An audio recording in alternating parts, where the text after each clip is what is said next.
On a quiet afternoon in Washington, a single line buried inside a sprawling policy bill began to ripple outward. The line was simple. Roughly $1,000, placed into a new kind of savings account, for every child born in the United States. Supporters called it a generational investment. Critics called it something else entirely. Almost no one, it seemed, had a clear answer about what it actually was. So tonight, we are going to find out. This is the Trump account. And depending on who you ask, it is either the boldest pro-family policy in decades, or a quiet transfer of public money into private markets. Both stories start in the same place. A Trump account is, at its core, a government-created investment vehicle tied to a child. Think of it as a hybrid between a 529 college savings plan and a traditional brokerage account, but with a federal stamp on it. Money placed into the account is invested, mostly in low-cost index funds tracking the broader stock market. The funds grow tax-deferred. Withdrawals before retirement face strict penalties, similar to a Roth IRA. The government does not own the account. The family does. The pitch is simple. Give every American child a stake in the growth of the country itself. It is patriotic. It is financial. And it is, by design, very long-term. Now, the headline number. Under the proposal, each newborn in the United States would receive an opening deposit of approximately $1,000 into a Trump account. That money is not a loan. It is not a tax credit. It is a seeded deposit, sourced from general federal funds. For a family earning under a certain income threshold, additional federal contributions could follow, indexed over time. The idea is that by age 18, the account, if untouched, would be worth substantially more than it was at birth, simply from market growth. Projections floated by supporters suggest tens of thousands of dollars. Critics call those projections optimistic at best. So who actually pays for this?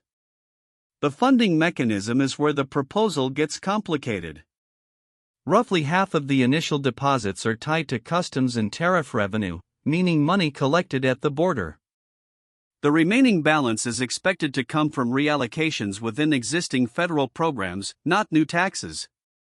That distinction matters. If tariff revenue falls short, the gap does not magically close. It has to be filled by Congress, which is rarely a quiet process. Economists across the spectrum have raised the same warning. A program this large, with this many new accounts, demands a funding source that does not depend on political weather. Tariffs are political weather. The case for Trump accounts is, on its face, compelling. The United States has a long-running savings problem. Most families hold little to no investments outside of a primary home. Wealth gaps begin at birth and widen with age. A seeded account at birth would, in theory, give every American child a running start. Not a handout. A stake. The long-term effect, supporters argue, is a country with a more financially literate, more market-aligned population. A citizenry that does not just work in the economy, but owns a piece of it. That is the optimistic version. And it sounds, for a moment, like a genuinely new idea. The optimistic version does not survive a second look from some economists. Critics argue that $1,000, even compounded over 18 years, is not the wealth equalizer it is being sold as. In low and middle income families, that money is overwhelmingly likely to be tapped early. Car repairs, medical bills, tuition. The penalties, while steep, do not stop financial pressure. There is also the question of scale.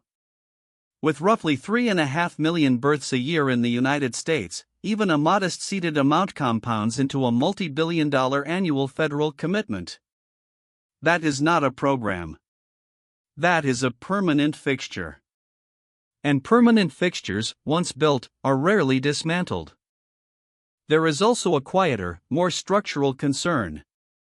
By seeding every newborn into the U.S. stock market, the proposal effectively turns the population into a long-term retail investor base, tethered to the performance of American corporations.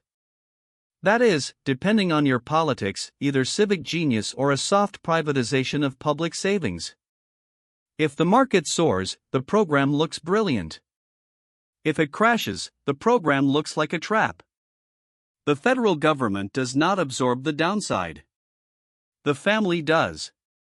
That asymmetry is, for some, the entire point. For others, it is the entire problem. The line between those two views is exactly where this policy will be fought. For now, Trump accounts are not yet operational. The framework exists in proposed legislation. Implementation rules, eligibility definitions, and contribution limits are still being drafted. That means the next 6 to 12 months will determine whether this becomes a reality for the next generation of American children, or another policy proposal that never quite crosses the finish line.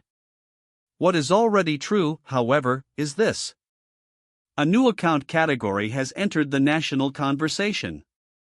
$1,000, attached to a birth, has become a talking point in living rooms and on trading floors alike. The conversation has begun. The policy has not. So what should you take from all of this? Strip away the politics for a moment, and the question is simple. Should every American child be born with a stake in the growth of their own country? If yes, this is a powerful idea with a real cost. If no, this is a rebrand of an old debate dressed up in the language of patriotism. Either way, the next year will tell us which America we are choosing to build. One where the market is a shared inheritance. Or one where it is not. The account is small. The decision is not. We will be watching.